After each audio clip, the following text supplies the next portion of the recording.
আপনি কি জানেন আপনার অজান্তেই আল্লাহ দিনে 10 বারের বেশি আপনার গুনাহ মাফ করে দিচ্ছেন?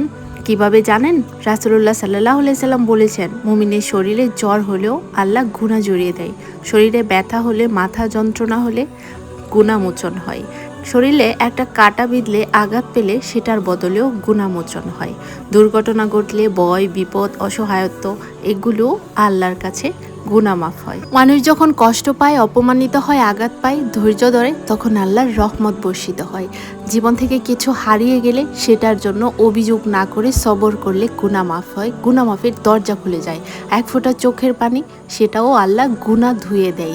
একটা গভীর দীর্ঘশ্বাস, এটাও আল্লাহ হতাশা থেকে বের করে গুনাহ মাফ করে দেয়। আপনি যেটাকে বলছেন আপনার জীবন ভেঙে গেছে, আল্লাহ সেটাকেই বানাচ্ছেন আপনার পরিষ্কার হওয়ার রাস্তা। আপনি কাঁদছেন আর আল্লাহ আপনার গুনাহ মুছে দিচ্ছে। এই কষ্টটা যদি আখিরাতে হালকা করে দেয়, তাহলে কেন আমরা আল্লাহর দিকে ফিরছি না এখনো?